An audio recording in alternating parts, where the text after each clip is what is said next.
Deixa eu lhe mostrar alguém de peso e que certamente você conhece para falar da importância da contabilidade nos investimentos. Veja o que falou Warren Buffett, o mais famoso investidor de todos os tempos, em uma palestra para alunos da Universidade de Nebraska em 4 de abril de 2003.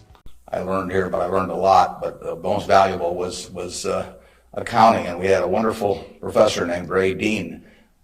There may even be something named for him down here, isn't there? Yeah, he was, I'd been to the Wharton School, I went to Columbia Graduate School subsequently, and I took a lot of accounting courses, but by far the best instruction I received in accounting came from Ray Dean, and there's nothing more important. People ask me what they should take in business school, or even if they don't go to business school, what they need to know before getting in business. And I tell them, you have to understand accounting. It's the language. I mean, it's like being in a foreign country without knowing the language if you're in business and you don't understand accounting. So you want to get as comfortable with that as you are with the English language.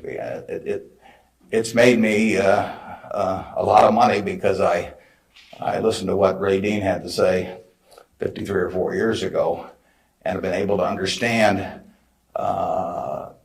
what I was seeing on pieces of paper, what that told me about businesses, and the limitations of what it told me about businesses. But that's the way we invest. Yesterday I was in Knoxville, Tennessee, and we bought a company. We agreed to buy a company called Clayton Homes about a week ago. It's a big company in the manufactured home business. We agreed to pay $1.7 billion for it.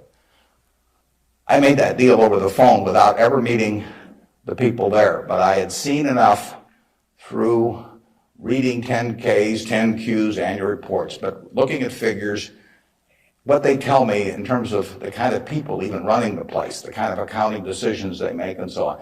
I was able to make that $1.7 billion transactions over the phone. Yesterday was the first time I met the people, and their board of directors had actually approved the deal a week earlier.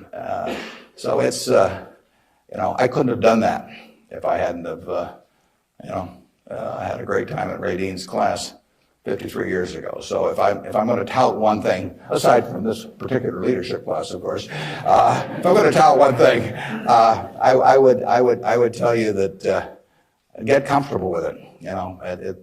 It may not happen the first week or the first month in the class, but get very comfortable with accounting. So I run into CEOs periodically who really don't understand it. They try to bluff their way through, and you can see in their faces, they're frightened almost when somebody hands them a balance sheet or an income statement. They really don't know what it means, and they have to count on somebody else. And that's something you shouldn't count on. We make all our acquisition decisions ourselves. We don't call in consultants or anybody. We don't call in investment bankers, much to their disgust. No investment banking fees in the Clayton Homes deal. Because, it's my responsibility running Berkshire to understand enough about our acquisition decisions to make them based on the numbers that I see and what I see there.